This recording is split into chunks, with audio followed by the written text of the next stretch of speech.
Hi, everyone, and welcome back to Morning Cup. I'm so honored today because I have the lovely Dr. Robin Buckley with me today, and she is a wealth of knowledge. I met her on Clubhouse, actually, that app. If you've heard of it, it's amazing, and it connected me with women like Dr. Robin.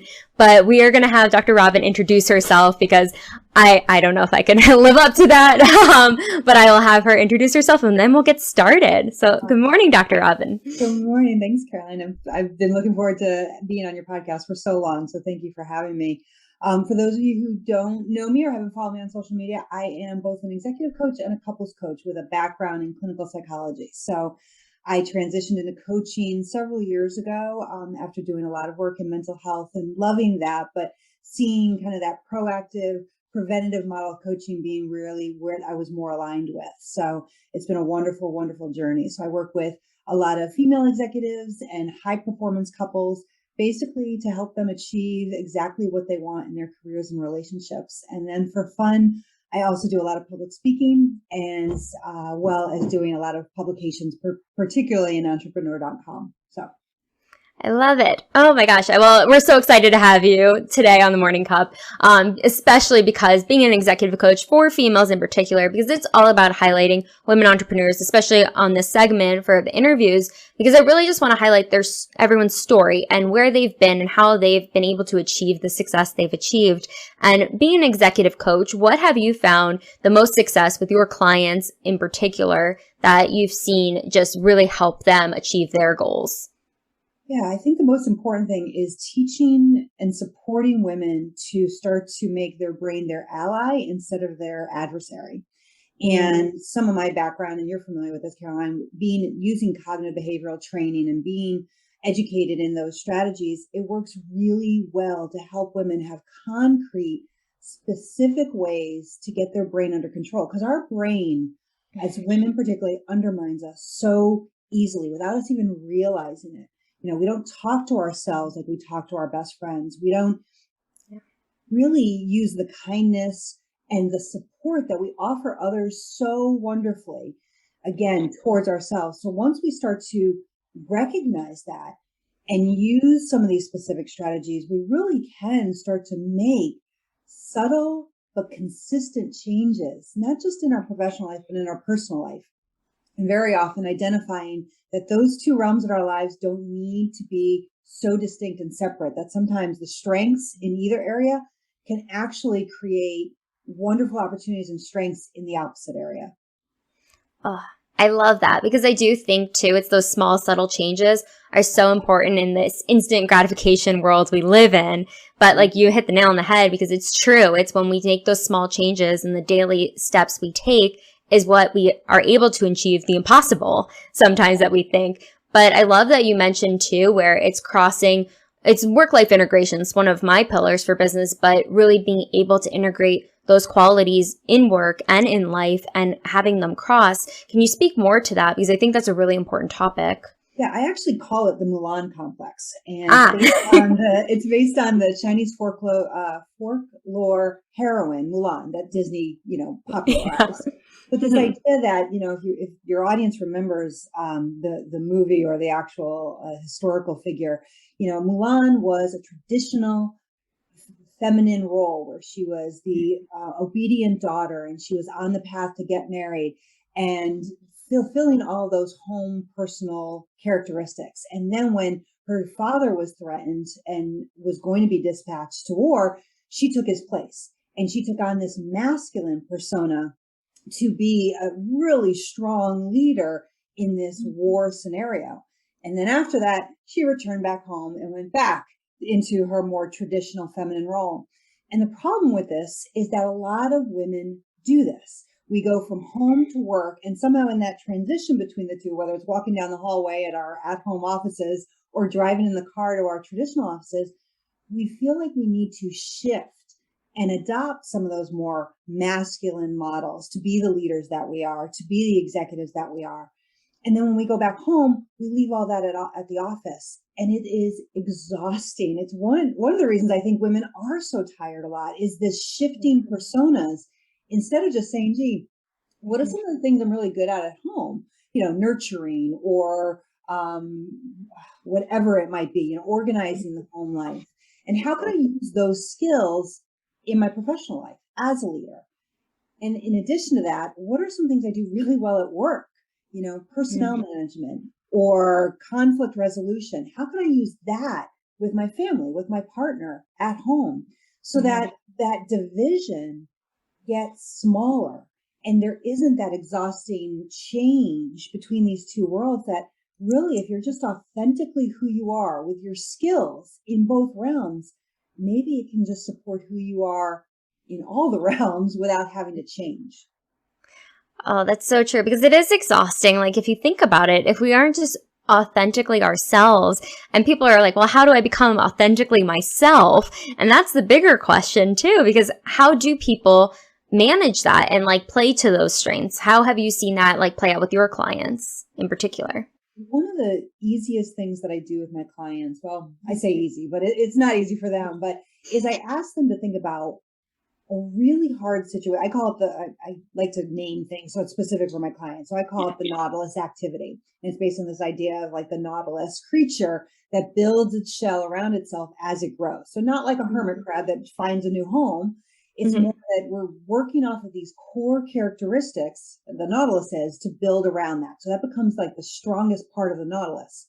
So for us as women, it's looking at a situation in our life that was really hard, a situation that we weren't sure we were going to successfully get through. And I have my clients walk through it, talk about it, think about what was going through their heads, what they were feeling when it started and they saw it coming, when they're in the middle of it, kind of the quicksand of it. And when they were on the other side, knowing, okay, it's still a little hard, but it's going to work out okay. So I have them re-experience it basically, so they can really relive everything they were going through. And once they really relive it, then I have them identify 3 characteristics, personal characteristics that help them get through it. And what a lot of women will do is say, well, my partner was really supportive. I'm like, and that's great, but that's not you. Or, my faith in a higher power really helped me. Okay, but that's not you. What about you made it? So I challenge them to find 3 things. And usually they can get to those 3. Sometimes it takes a little longer than others, but I have them write it down. And then we go through them and I say, okay, if you use these 3 characteristics in a situation that you weren't sure you were going to be successful in or really even get through, those are your core characteristics. That's that heart of the Nautilus. And those are not transient characteristics. Those are core, absolutely trait characteristics that you can rely on again. So they're part of who you are. So I have the women walk through, okay, usually there's something that they're going through, a challenge at the moment. I say, okay, can you apply any of these 3 to help you in this situation right now? And they're like, okay, they can usually identify one. I'm like, okay, you start with the one and then you walk through the other 3 and you apply them.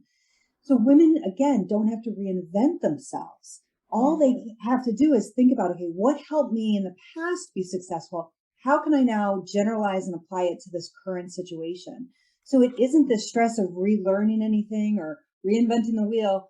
It's just identifying things that worked and applying them again. Oh my gosh, you make it so clear. See, everyone, you can do it. It's just that easy. If you are resonating with this, make sure to like this comment. But I think that's so applicable too to what is going on, and it's understanding, playing to those strengths, having that core foundation and pulling from that, because I think sometimes we forget the strengths we have when we're in the thick of it. And you explained that so perfectly. So thank you for bringing it home. I love that. So I'm curious, because we've been talking about the executive coaching, but I'm so fascinated. When I first heard this, I was like, I need to know more. But I know you have a blueprint for your couples, but I want you to speak more of how you work with couples in the coaching realm. Yeah. So when people call into my practice, and as the owner, I've just chosen that I talk to everybody who calls in and really to help educate them the difference between therapy and coaching, to make sure they're getting the support service that really fits their need. And when it comes to couples, when couples are struggling, they tend to go for couples therapy, which makes sense. But again, from that proactive approach, not everybody needs couples therapy, which typically is around, as you know, crisis and challenges. A lot of couples are hitting couples therapy as a last ditch effort before divorce. And again, is not where I want to be. I want to help people create the relationships they want and prevent the crisis, prevent the challenges whenever possible.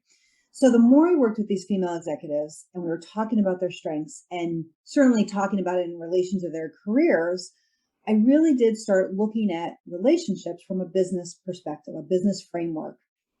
And the more it happened, the more I started realizing what we understand about business could easily be translated to couples work. So I started working with some couples around this idea, and it was couples who are not in crisis. So no recent addiction, no recent infidelity, no recent emotional loss, and no recent abuse. So that is definitely therapy, and that's where those couples should start. It was couples who either, were just kind of in a rut and wanted to be as happy and satisfied as they used to be, or couples who are starting a new commitment and didn't want to make the mistakes they made in the past. And this model it helps them do just that. It creates a foundation starting from the beginning with, what is your couple's mission statement? And couples usually look at me like, what are you talking? Oh, you mean the mission? You have mission statements at work? And I'm like, yep, that's great. And why do you have them at work? And they can say all the right things. It provides a compass and it connects our values to the organization. They say all the right things, and I look at them and I'm like, so why don't you have one for your relationship? And usually I get crickets, and they're like, we don't know. Why don't we have one? But we don't think about relationships in the business framework. We think about it as emotion and sexual attraction and love. And I think those are so wonderful and important. But from my model, those are the bells and whistles. And if you don't have a foundation, a strong foundation for your relationship, again, with a mission statement, with a clear delineation of roles, of when you're going to do your performance reviews, then the bells and whistles are going to ebb and flow. And for some couples, completely disappear. So the foundation lets the bells and whistles just flourish and provides that place for couples to get back to when things aren't going as well, because they can reevaluate and say, okay, what do we need to tweak? What do we need to adapt because our life has transitioned or changed? So it's been a very fun evolution. I'm really proud of the model, and the couples that work with me really resonate with the framework.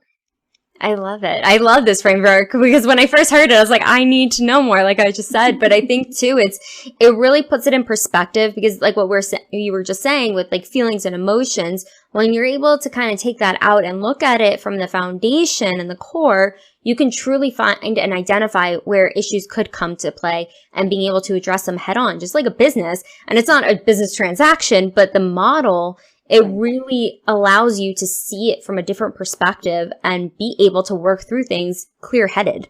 Yeah, that's a lot of people, as we all know, emotions get in the way of strategic thinking.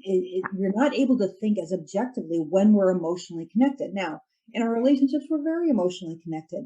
But if we can move that back, put emotions kind of to the side, just as we do in business, so that we can make the best decisions for the business. And in this case, the business is your relationship.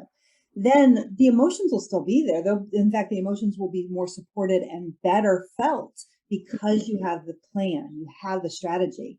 And I love challenging couples when we talk about, as you know, the logistics of coaching and finances and all that. And every once in a while, someone will challenge like, oh, I don't know, should we make that investment? And I'll bring them back to their wedding. Well, how much did you spend on your wedding, if you don't mind me asking? In America, it's about $25,000. I'm like, cool. How many hours did you plan your wedding? And the average in America is 250 to 300 hours. I'm like, great. So you spent that time and money planning your 8-hour wedding. How much time and money did you put into planning your 20, 30, 50-year marriage?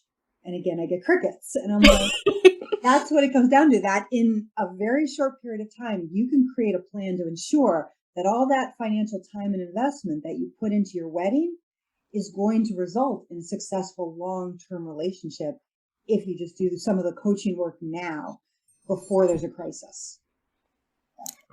Absolutely. No, and I think I love the facts too, because it makes people think of like how much time and energy goes into planning a wedding versus like the actual marriage. Because I think too, when you see couples that they might have been dating for 7, 8, 9 years, then they get married and then maybe shortly after divorce, versus somebody who might elope and then be married for 50 years.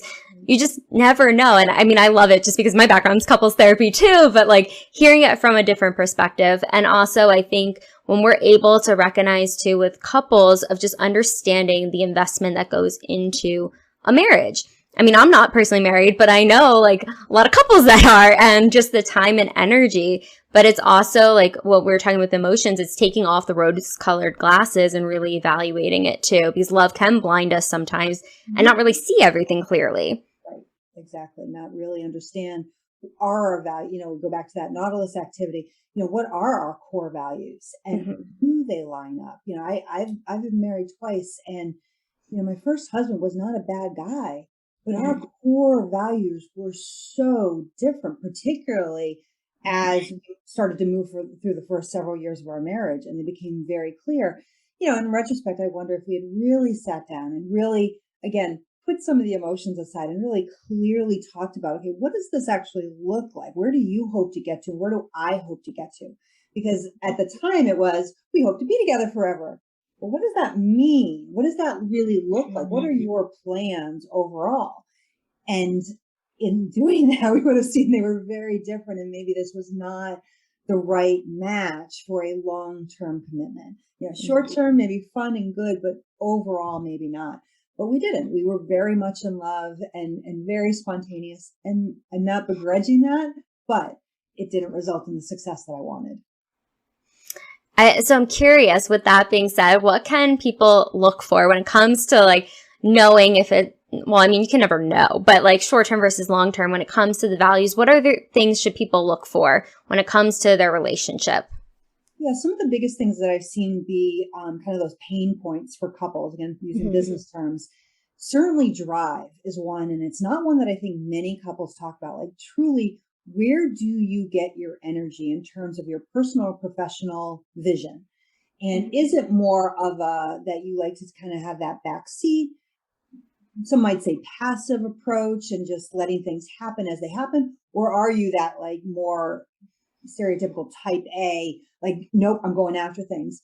Those don't typically align very well if, again, it isn't clearly articulated, like, yeah, I'm never going to be that really.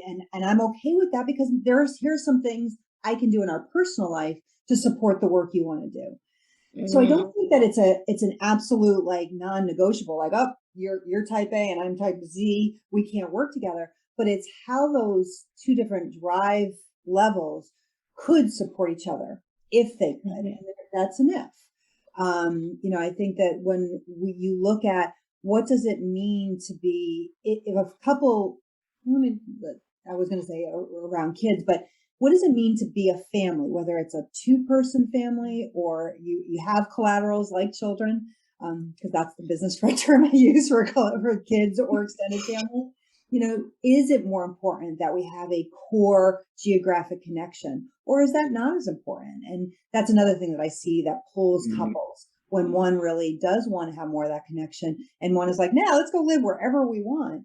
So it's these details that, again, if we were creating a business, we'd figure out geography and location. We would figure out who's going to be in charge. We'd figure out, okay, you're going to do this because that's your strength, and I'm going to do this because that's my strength. And can that work? Because couples that try and do, I love the idea. It's a lovely idea when couples are like, we do everything. We make, you know, we're in charge of everything together in the house. And I'm like, that's not going to work long term, in my opinion. So couples who are trying to, both of them are trying to manage, oversee the money, the financial situation in the house. I'm like, that doesn't typically work when both people are trying to make these separate decisions about where we're going to invest and how are we going to save and how are we going to do this. So I'll ask couples, who's the CFO in your relationship? Like, oh no, we do it together. I'm like, and how's that working? And they're like, oh, a lot of our fights are about finances. I'm like, because you don't have one person who oversees it and then comes back to the other partner saying, here's where we're at. Here's the spreadsheets. Here's my thoughts. Here are the options. What's your input? That's how it can work really well. And I use CFO because that is absolutely in my current relationship. I hate numbers. I hate math. It has never been something I'm strong at. My husband absolutely should have been like a financial advisor. He loves all of that. So I leave that all to him to oversee. And then once a month, we sit down for a financial meeting and we take 15, 30 minutes and he gives me the overview. And I'm like, I like this. I like this. I don't want us to do that. And we have a discussion. So he's not making all the decisions. That's not what I'm talking about. But there's one point person for every area of our life. I'm the COO of our house. I like organizing the culture of our house and how the flow of our house goes in terms of us and our collaterals.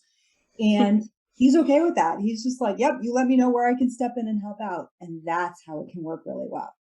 Oh my gosh, I love this. Is everyone hearing this? This is amazing. It's giving me some ideas too. Because it's important, you know, I think like I love how you broke down the CFO and the COO, because I do think having, and to just kind of clarify too as well and bring it home, the fact of a CFO of the house, it's really about here's what's going on, but you're communicating to the other partner. You're not leaving them in the dark of there's our finances, I'm not telling you more. Right. But like communicating. Yeah, because no CFO, no successful CFO just makes decisions and does it without input from the board or from, you know, the other people involved. They would be fired, as they should. So the only role I ever say is not present is a CEO. One person making just flat out decisions, because that's not typically a partnership when it's just one head making like all the global decisions. But all the other layers of a business can easily be incorporated into a relationship. Oh, this is just amazing. I feel like I could talk to you forever. I still want to. We're definitely going to have you back. But I have a couple of rapid fire questions that I like to ask so people can get to know you a little bit more. So are you ready, Dr. Robin? I'm ready. So my first question is, who is your hero? I love this question when I get it. And as personal as it is my husband. He was my friend for 20 years before we got married. And he's always been my go-to guy. Like he was always the guy I can rely on. He's one of the few people in my life that when he says things are going to be okay, I trust and believe that. And his mantra has always been, there is always a solution. And I admire him so much for that. So he is. Sounds like an amazing guy. Yeah. He's lucky to have you. He would agree. Good. My next question is, what motivates you to work hard?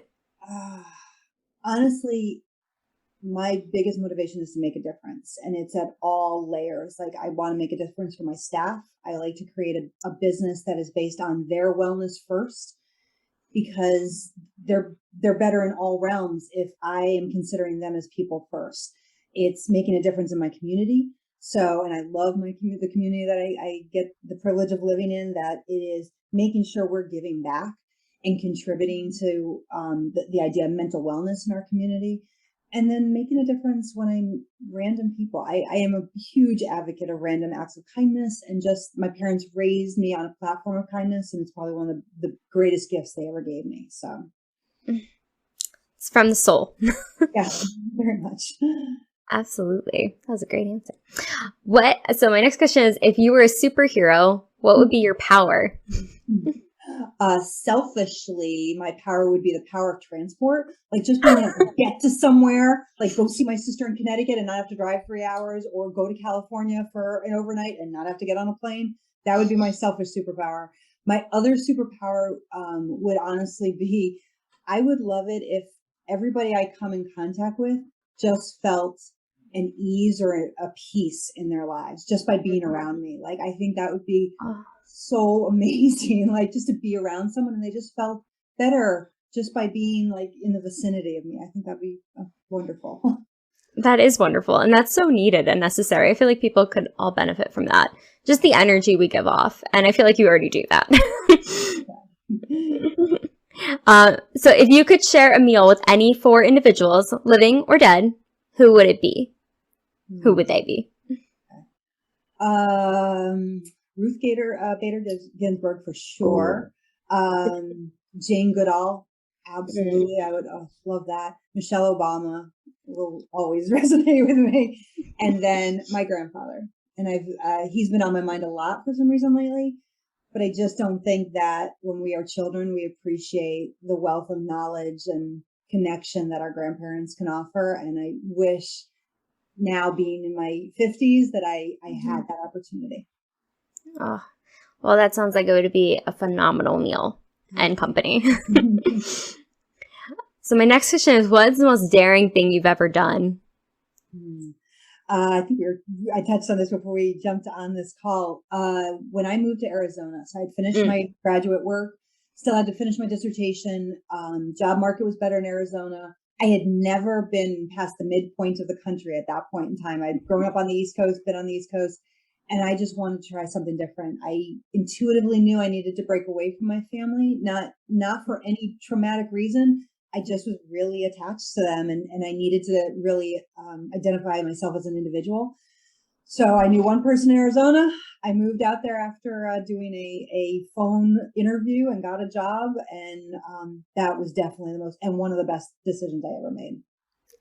I love that. No, I definitely, we can resonate on a lot of things, especially moving across the country. But I think that is very scary, especially leaving everything you know to a whole new world. And it seems like you thrived there. Awesome. So my next question is, what's the app you use the most on your phone? I wish it was something good. I use Snapchat the most because, you can either fight it with your kids or not. And I learned very quickly particularly my daughters got to their teenage years, they don't text, they definitely don't call. And I could sit there and be grumpy about it, or I finally sat them down and said, what's the best way to communicate with you? And they both had Snapchat at that point. And I think I was the first of all my friends, of my peers, to get Snapchat, and people laughed. And I'm like, hey, I get responses within seconds when I send, or I'll get pictures from them during the day. And if that's the way they connect, then I'd rather connect with them than fight with them. So it's getting creative, meeting them where they're at. Yeah, exactly. Yep. That's a good way. I never thought it would be Snapchat. No, me neither. But that's good. I'm glad you took one for the team.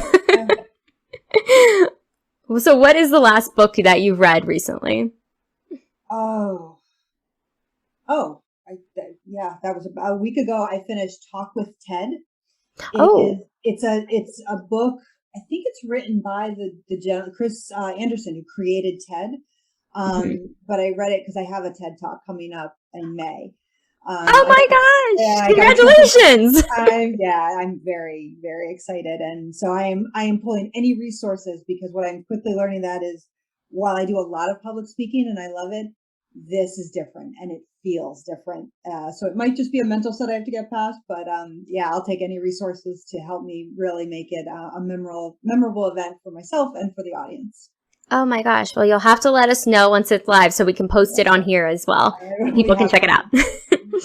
That's amazing. Congratulations on that. Moving on up. So if somebody were to play you in a movie of your life, present day, who would it be? So ridiculously easy. Sandra Bullock. Oh. I love her. I love her ability to transform into her characters so authentically. So whether it's The Blind Side or the more recent one that's on Netflix that I haven't watched yet, and the title is escaping me, but she's almost unrecognizable in some of her roles, and yet she'll do things like Miss Confidentiality and is hilarious. And I also just respect her, the little that we have the ability to know about famous people, but the little that has been revealed about her self as a person, I really admire her. So yeah, she's a phenomenal actress for sure. that would be a good movie. And what is your family's favorite recipe, or what's your favorite family recipe? I don't know if it's my favorite, but I love it because whenever I make it, all my kids, it makes them smile. And so it's a recipe from my grandmother. She called them hopscotch crunchies. They're a cookie. My kids call them spider cookies, but they're 4 ingredients, and they look like, because it's chow mein noodles, marshmallows, peanut butter, and mini marshmallows, and they just look like legs all over the place. But my kids, from my 27-year-old to my 16-year-old, every time I make them, they just love them. And I love that I get to remember my grandmother making them for me and my mom making them for me, and now I get to do it for them. So. I love that. I love when it's so memorable too, and you can just really connect. You know, it's amazing what food can do. Absolutely. So a couple more questions. Sure. If you had to describe yourself as an animal, what animal would it be?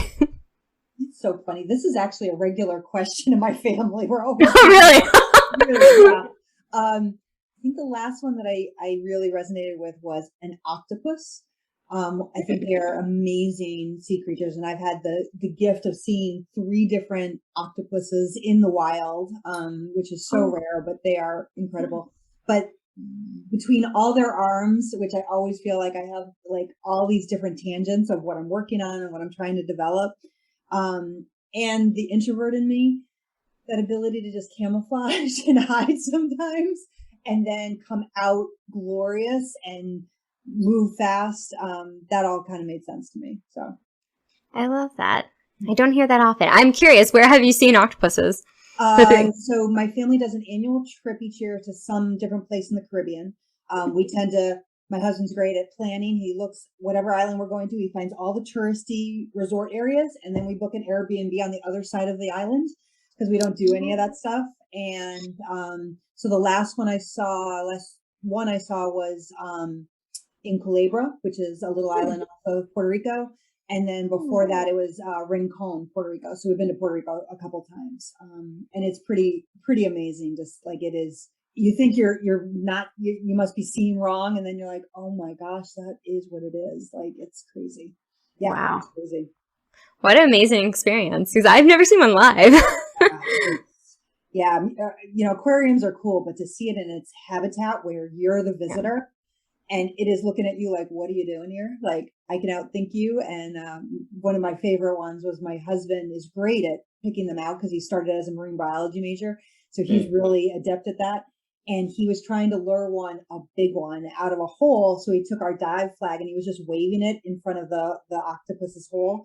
And the octopus just reached out like the tip of a tentacle, hooked onto the flag, and then pulled it in and took it away from my husband. And I'm like, yes, he told you. Stand his ground. Absolutely. I'm like, that is awesome. You're done. That's not yours anymore.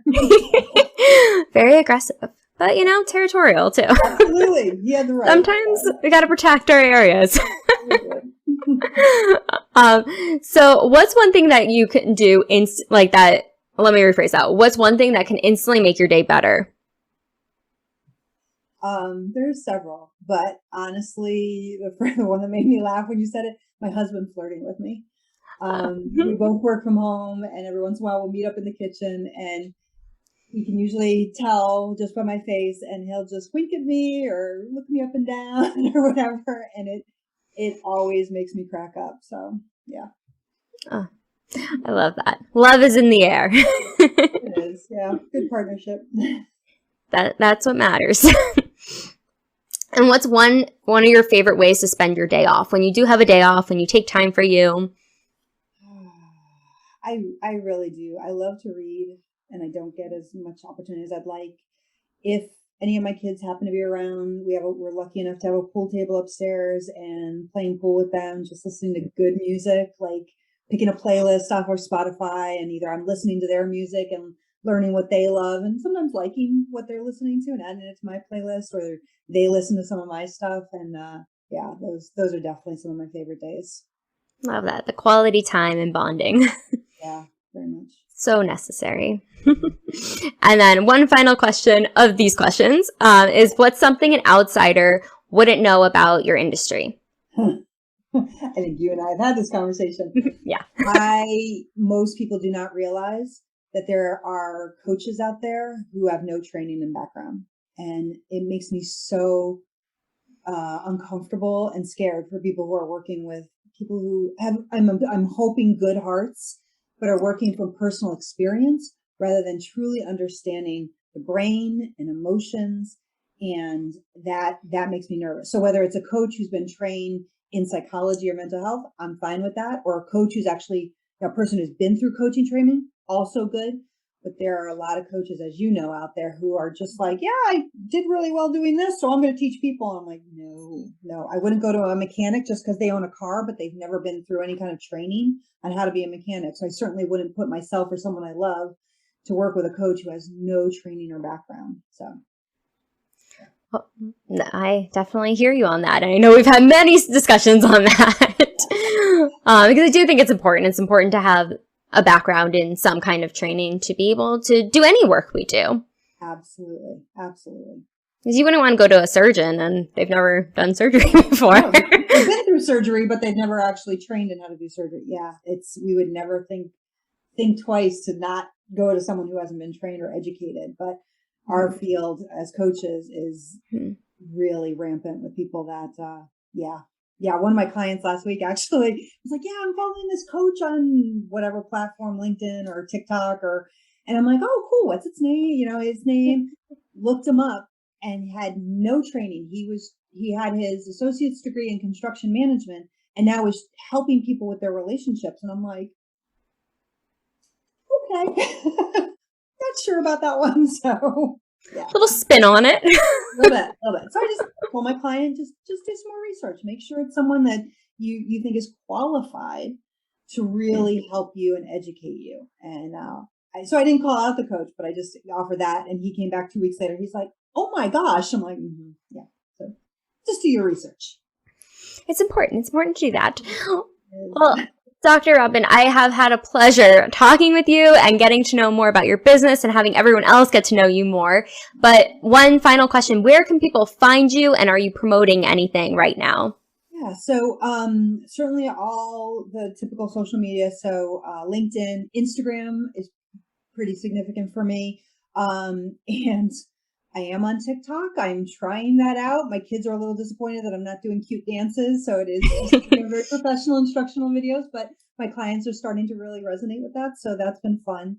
And in the next couple months, actually, I'm going to be promoting, I have a couples workshop that I already do online, but I actually developed a uncoupled workshop. So it's individuals who are single and applying the strategic business model for them to have a plan for when they choose to start dating. So it's having more of that concrete strategy around it that isn't manipulative or evil. It's just really taking the time to think through what they're really looking for so that it's more productive rather than just frustrating trial and error.